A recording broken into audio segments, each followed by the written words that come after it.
जय श्रीराम. नमस्कार.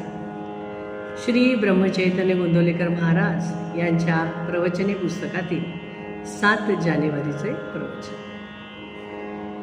नामाचे प्रेम येण्यासाठी खरी कळकळ पाहिजे. नामाचे प्रेम का येत नाही हा प्रश्न बहुतेक जण विचारतात. पण थोडासा विचार केला तर असे लक्षात येईल की हा प्रश्नच बरोबर नाही. मूल न झालेल्या बाईने मुलाचे प्रेम कसे येईल असा प्रश्न विचारण्यासारखाच हा प्रश्न आहे. मूल झाले की प्रेम त्याच्याबरोबर येत असते.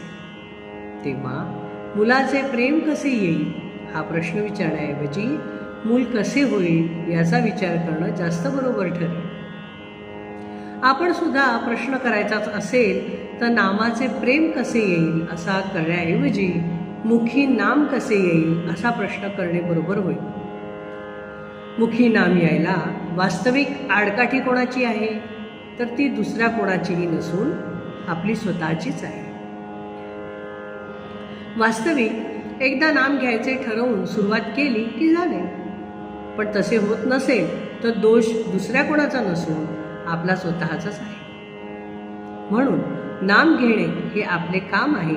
मग त्याच्या पाठोपाठ येणे हा प्रेमाचा धर्मच आहे. जसे आईच्या बाबतीत मूल आणि प्रेमाचा पान्हा ही निराळी असूच शकत नाही, तसे नाम आणि त्याचे प्रेम ही एकमेकांना सोडून राहूच शकत नाही. यावरून एक गोष्ट अशी ठरली की प्रेम का येत नाही याचे उत्तर आमच्याजवळ आहे, ते म्हणजे नाम घेत नाही म्हणून. यावर कोणी असे म्हणेल की आम्ही नाम घेतच आहोत तरीही प्रेम का येत नाही हे विचारणे ठीक.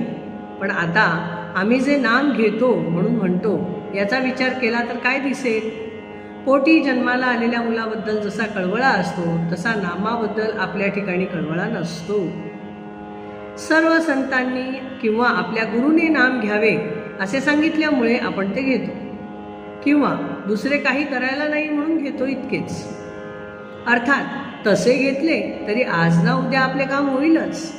पण प्रेम का येत नाही असा प्रश्न विचारण्यापूर्वी आपण नाम किती आस्थेने घेतो हा प्रश्न स्वतःला विचारणे जरुरी आहे. एखाद्या बाईला फार दिवसांनी मूल झाले तर त्याच्या बाबतीत तिची जी स्थिती होते तीच नामाच्या बाबतीत आपली होणे जरुरी आहे.